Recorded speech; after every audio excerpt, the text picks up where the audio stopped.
BNP যে 1 কোটি employment সৃষ্টির কথা বলছেন, it is not a political statement, I can assure you. 1 crore চাকরি আমাদের পলিটিক্যাল স্টেটমেন্ট না, আমরা কিন্তু হোমওয়ার্ক করে কথাটা বলেছি। এটা খুবই সম্ভব, এবং এই 1 কোটির মধ্যে এখানে যারা চাকরি করবে, যারা আত্মকর্মসংস্থানে যাবে, যারা বিদেশি চাকরি করবে, সবকিছু মিলিয়ে কিন্তু 1 কোটি চাকরি। এবং এর একটা বড় অংশ আমরা চাচ্ছি সেটা যাতে আত্মকর্মসংস্থানের মধ্যে যায়। এটা কিন্তু ইম্পর্টেন্ট। আমরা যত বেশি এই যে ইয়াং জেনারেশন যাদের আপনারা স্ট্যাটিস্টিক্স যেগুলো বলেছেন, এদেরকে এমপ্লয়েবল করা এবং এমপ্লয়েবল করার মাধ্যমে আত্মকর্মসংস্থানের মাধ্যমে যদি আমরা এমপ্লয়েবল করতে পারি, সেটাই বড় টার্গেট হওয়া উচিত কর্মসংস্থান। কারণ in turn they will employ more people, এটাই আমাদের টার্গেট কিন্তু। এবং কতগুলো সেক্টর আমরা আইডেন্টিফাই করেছি already. IT related business is one big one, huge one. এবং এখানে এটার সাথে রিলেটেড যে ইস্যুগুলো আমরা সেটার উপর কাজ করছি। বাংলাদেশের সবচেয়ে বড় শর্টকামিংস হচ্ছে আজকের দিনে আমাদের স্কিল ওয়ার্কফোর্স আমরা ডেভেলপ করতে না পারার কারণে আমাদের রেমিটেন্স যেখানে আছে সেখানে থাকার কথা ছিল না। আমাদের ইন্ডাস্ট্রিতে কিন্তু আজকে আপনি দেখবেন এবং মিড লেভেল অ্যাডমিনিস্ট্রেশনে, মিড লেভেল ম্যানেজমেন্টে বাইরে থেকে লোকজন এসে এখানে কাজ করছে, এটা কোনো ব্যাপারই না। আর স্কিল যে জবগুলো এগুলো তো বাইরে থেকে আসছে, শ্রীলঙ্কা থেকে বাংলাদেশে লোকজন এসে চাকরি করছে, পার্শ্ববর্তী দেশ ভারত থেকে তো আছেই, একটা বিরাট অংশ এখানে কাজ করে যাচ্ছে। অথচ এই স্কিলগুলো এমন কোনো স্কিল না যেটার জন্য আমাদেরকে বাইরে থেকে লোক আনতে হবে। তো এই জন্য আমি মনে করি আগামী দিনে আমাদের যে স্কিল ডেভেলপমেন্টের উপরে আমাদের, বিশেষ করে আমাদের দলের কথা আমি বলছি, তারেক রহমান সাহেবের যে ভিশন 1 কোটি জব 18 মাসে, এটার জন্য আমাদের প্রস্তুতি আছে।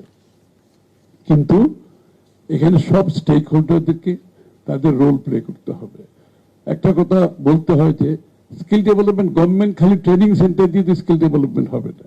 বাংলাদেশে যেটা জিয়া বলল, 60-70টা প্রত্যেক ডিস্ট্রিক্টে কিন্তু একটা স্কিল ডেভেলপমেন্টের সেন্টার আছে, কিন্তু so those are not functioning. তা আমরা ওগুলোকে ফাংশনাল করতে পারবো। কিন্তু এর সাথে সাথে যে ইউনিভার্সিটিগুলো, আমাদের এডুকেশনাল ইনস্টিটিউশনগুলো ক্যাপাসিটি বিল্ডিং করতে হবে। ইউনিভার্সিটির সাথে ইন্ডাস্ট্রির একটা সম্পর্ক থাকতে হবে, যেটা বাংলাদেশে টোটালি অ্যাবসেন্ট। আপনি silicon valley grow out of industry, আর সিলিকন ভ্যালির সাথে তাদের একটা কম্বাইন্ড একটা এফোর্টের মাধ্যমে উঠে আসছে। বাংলাদেশে এই কাজটা আমরা করতে পারি নাই। আমাদের ইন্ডাস্ট্রির সাথে ইউনিভার্সিটির যে একটা অ্যালাইনমেন্টের দরকার আছে এই কাজগুলোতে, মোস্ট অফ দ্য ইন্ডাস্ট্রি কিন্তু এগুলো ইউনিভার্সিটিতে আউটসোর্স করে দেয়। ওরা রিসার্চ করে, ওরা স্কিল ডেভেলপমেন্ট প্রোগ্রাম নিয়ে আসে এবং এগুলো ইন্ডাস্ট্রি ক্যারি আউট করে। বাংলাদেশে তো আমাদের এই কাজটা আমাদেরকে করতে হবে আমাদেরকে। এবং স্কিল ডেভেলপমেন্টের একটা সাথে আমি একটা জিনিস রিলেট করতে চাই, যে এই যে আমি কিছু আজকে সকালে ওয়ার্ল্ড ভিশনের একটা প্রোগ্রামে ছিলাম তাদের ইয়ুথ ডেভেলপমেন্টের উপরে। আমাদের একটা বড় প্ল্যান আছে আমাদের ক্রিয়েটিভ ইন্ডাস্ট্রির মাধ্যমে আমাদের দেশের আর্টিজান, গ্রামীণগঞ্জে যারা আছে, যারা কামার কুমার থেকে তাঁতি থেকে শুরু করে, it is a huge economic force. কিন্তু এটাকে আমরা মনিটাইজ করতে পারি না, এদেরকে আমরা কোনো সাপোর্ট দিতে পারি নাই, স্কিল সাপোর্ট দিতে পারি নাই, এদেরকে আমরা ফাইন্যান্সিয়াল সাপোর্ট দিতে পারি নাই, এদেরকে আমরা ডিজাইনিং সাপোর্ট দিতে পারি নাই, এদেরকে আমরা ব্র্যান্ডিং সাপোর্ট দিতে পারি নাই।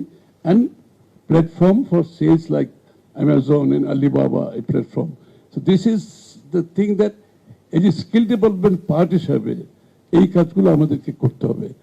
একটা মনিটাইজ করতে গেলে একটা 5 টাকা 10 টাকার product can be sold nationally and internationally 10 times more. 10 টাকার প্রোডাক্ট কিন্তু 100 টাকা 200 টাকায় বিক্রি করা যাচ্ছে সারা দুনিয়াতে। আর এই সমস্ত হাতের যে কাজগুলো করে এগুলো এমনি একটা ইন্টারন্যাশনাল প্রাইস আছে, বাট এটার জন্য আপনাকে স্কিলিং এর দরকার, ডিজাইনিং এর দরকার, ব্র্যান্ডিং এর দরকার এবং সেলস প্ল্যাটফর্মের দরকার। This all have to be provided. Transportation সিস্টেমের দরকার, আমাদের এয়ার ফ্রেইটের যে ল্যাকিং গুলো আছে। So it's a holistic approach. তো এটা এই ইকোনমিতে খালি industry manufacturing is not an economy. Service these are the economy that আপনার সমস্ত দেশের মানুষকে যার যার অবস্থানে রেখে মাইগ্রেশন না করে তার বাড়িতে বসে যে আউটপুট হবে, যে রেভিনিউ জেনারেট করবে, এদের লাইভলিহুডের যে ইমপ্রুভমেন্ট হবে, সেটা কিন্তু অনেক বড় ব্যাপার। কিন্তু তা আমরা এই কাজগুলো আমাদের স্কিল ডেভেলপ, আমি কথা এই জন্য বলছি, skill development is part of it. এই লোকগুলোকে আমরা কিছু স্কিল ডেভেলপমেন্ট করতে পারলে, তার প্রোডাক্ট ডিজাইন দিতে পারলে, তাকে আমরা ব্র্যান্ডিং, তার আমি একটা এক্সাম্পল সবসময় দিই যে আমাদের দেশে যে অনেকগুলো পেইন্ট আর্টিস্ট কিন্তু পেইন্ট, আমাদের ইয়াং পেইন্টার অনেক আছে। আমার কাছে একজন ভদ্রলোক চট্টগ্রাম হিল ট্র্যাক্সের আসছে, চাকমা, সে একটা ওর নিজের কাজে আসছে। তো আমাকে বলছে, স্যার আমি কিন্তু আমার পেইন্টিংও করি। আমি বললাম তুমি পেইন্টিং দুটো নিয়ে আসো তো আমি দেখি। ইটস অ্যামেজিং, মানে রাঙামাটির ওই হিলসের মানুষের লাইভলিহুডের উপর একটা পিকচার যেছে তার পেইন্টিং এর মধ্যে আসে, সো অ্যামেজিং। তা আমি বললাম এটা কত টাকা একটা পেইন্টিং? ও বললো 5,000 টাকা। আমাকে বলতেছে, আমি তো ওর মুখের দিকে তাকায় আছি, এ তো বলে কি? তা আমি তো পারলে 100টা 200টা কিনি তখন। যাই হোক, আমি তাকে 5,000 টাকার জায়গায় 10,000 টাকা করে দিলাম এবং তার একটা এক্সিবিশন করে দিলাম। আমাদের ওই আবুল খায়ের লিটু ওরা তো করে, তো ওদেরকে আমি একসাথে জয়েন্টলি ওরা একটা এক্সিবিশন করে দিলাম। আপনি ভাবেন তো কত করে গেছে 5,000 টাকাটা এক্সিবিশনে? 50 থেকে 1 লক্ষ টাকা এক একটা পেন্টিং আছে। It's monetization.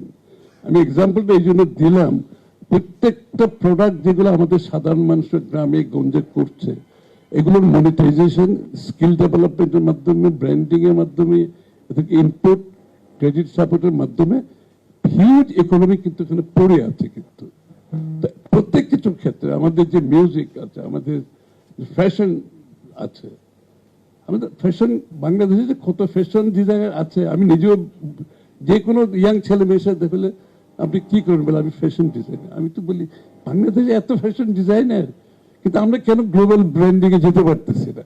তাই প্রবীণ সাহেব ওই দিন বলতেছিল, তোমরাও ছিল বোধ, মেয়েদিও ছিল বোধ, যে রিনা লতিফ একটা আমাদের দোকান আছে না, পাঞ্জাবির দোকান, বিউটিফুল পাঞ্জাবি, আমি ওখান থেকে কিনি, অনেক দাম কিন্তু ভেরি এক্সপেন্সিভ, বেশি দাম বলে আমি কিনি না, কিন্তু আমি অনেকগুলো গিফট পাই ওখান থেকে। তো ওইগুলো গিফট পেয়ে আমার খুশি লাগে। তো উনি বলতেছেন রিনা লতিফের, ওনাকে কেউ গিফট দিয়েছেন লন্ডনে হয়তো, বলে এই পাঞ্জাবি তো এই যে পাকিস্তানেরা, ইন্ডিয়ান ডিজাইনাররা লন্ডনে এইগুলো আউটলেট করে ওদের design shop, the amount of money they are making and marketing, বাংলাদেশে তো কেউ করছে না। চল রিনারতি one, they can easily open up.